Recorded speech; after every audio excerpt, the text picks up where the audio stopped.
Apapun yang terjadi di dalam hidupku adalah sebuah takdir yang sudah digariskan Allah untukku. Keesokan harinya, aku terbangun dari tidurku karena mendengar suara azan subuh. Aku bergegas lari ke kamar mandi untuk membersihkan badan dan juga mengambil air wudhu. Kemudian, sholat subuh. Selesai sholat, aku masih saja meratapi nasibku. Aku berdoa agar semesta mau berpihak padaku. Aku berharap ini hanyalah mimpi. Aku tidak menuntut agar segala sesuatu menjadi seperti apa yang aku mau. Aku hanya ingin dibantu agar aku bisa meyakinkan diriku bahwa segala doa yang aku panjat akan terwujud. Jika tidak akan terwujud, bantu aku agar bisa meyakinkan diriku bahwa sebagai hal baik yang akan menggantikannya sedang menantiku. Aku ingin berdamai dengan keadaan. Aku tidak ingin memandang keadaan dengan penuh kebencian. Aku ingin ikhlas menerima. Aku ingin semesta berpihak padaku. Setidaknya, sampai aku terbiasa untuk menerima segala sesuatu yang tidak sesuai dengan harapan yang aku punya nantinya. Tidak lama kemudian, dokter dan perawat datang menghampiriku. Mereka memberikan pengobatan padaku. Sebelum beranjak pergi, dokter berpesan padaku bahwa kesembuhan tergantung pada diriku sendiri dan juga doa-doa yang kupanjatkan. Dokter bilang agar aku cepat pulih, aku harus bahagia. Aku harus punya semangat untuk hidup.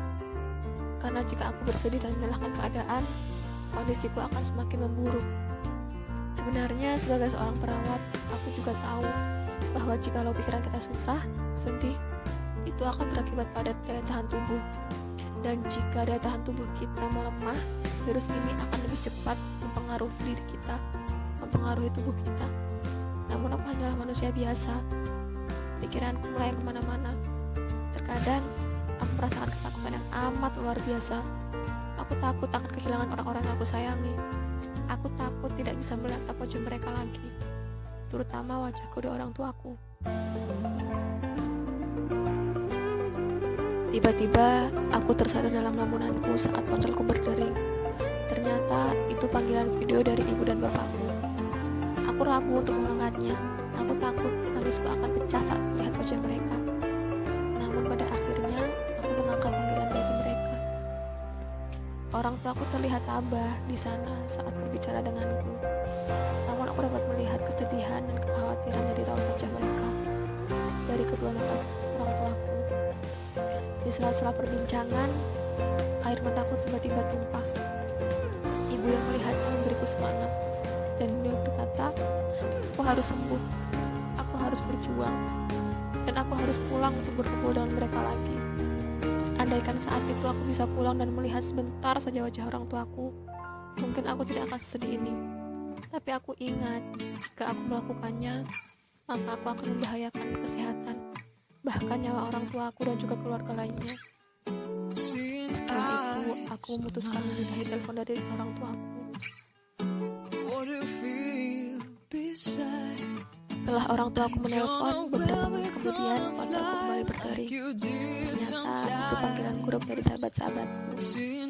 Ya, sebelumnya aku dan sahabat-sahabatku kerap melakukan panggilan video grup. Kemudian aku mengangkatnya dan berbicara dengan mereka. Mereka juga sama, menangis melihatku. Mereka memberikan aku semangat, motivasi, agar aku bisa lekas pulih dan bisa berkumpul dengan mereka kembali dan melakukan hobi kami, yaitu berburu senja lagi.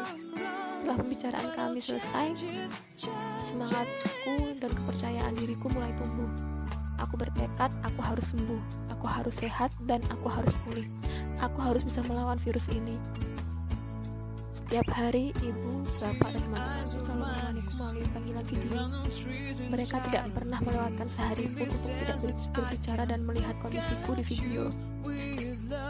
Aku sangat senang. Aku sangat menyayangi mereka.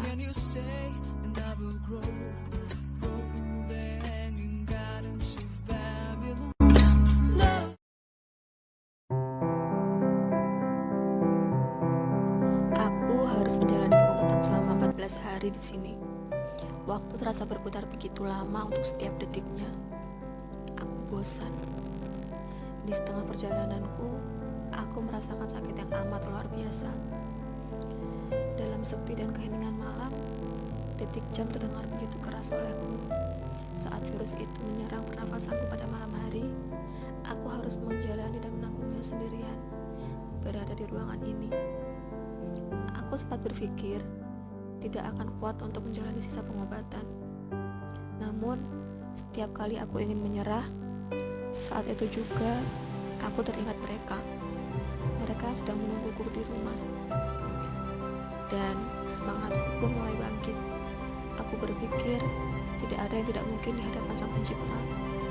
Ku lalui 7 hari terakhir pengobatan dengan sabar dan juga semangat yang mengguru.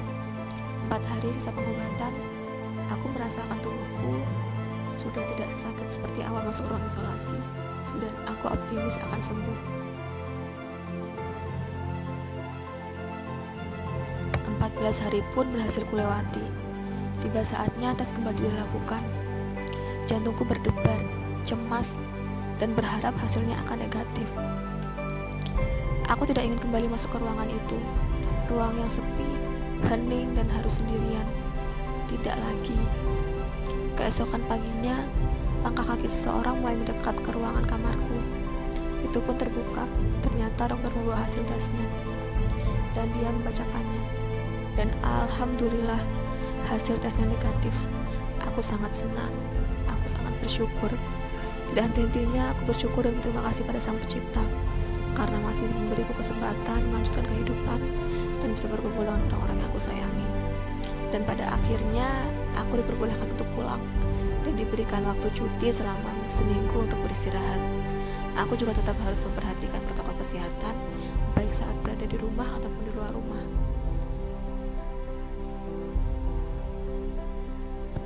Sejak kejadian itu, aku selalu mengubah pola hidupku menjadi lebih sehat dan tidak lupa selalu memenuhi protokol kesehatan. Ya, walaupun saat ini telah ditetapkan new normal, namun bukan berarti bahwa semua benar-benar aman, melainkan virus itu masih berada di sekitar kita dan kita hidup berdampingan dengannya. Bahkan jika kita lengah, dia akan dengan mudah mempengaruhi kesehatan kita. Jadi, mari kita sama-sama memutus mata rantai penyebaran COVID-19 dengan cara memenuhi protokol-protokol kesehatan agar semua bisa kembali seperti sedia kala, agar kita bisa menikmati keindahan alam ini dengan bebas tanpa rasa was-was, dan agar aku juga bisa berburu senja dimanapun dengan bebas leluasa tanpa harus merasakan ketakutan akan penyebaran virus ini, dan juga menjalankan beberapa agenda bersama sahabatku yang seharusnya sudah kita realisasikan sejak lama. Semoga kita semua terhindar dari coronavirus. Semoga dunia ini lekas membaik, lekas pulih. Bagi kalian yang sehat, bukan berarti kalian aman dari virus ini. Tetap jaga kesehatan dan jangan lupa patuhi protokol kesehatan, karena kalian yang sehat bisa menjadi tempat penyebaran virus pada orang-orang yang lemah akan kekebalan tubuh.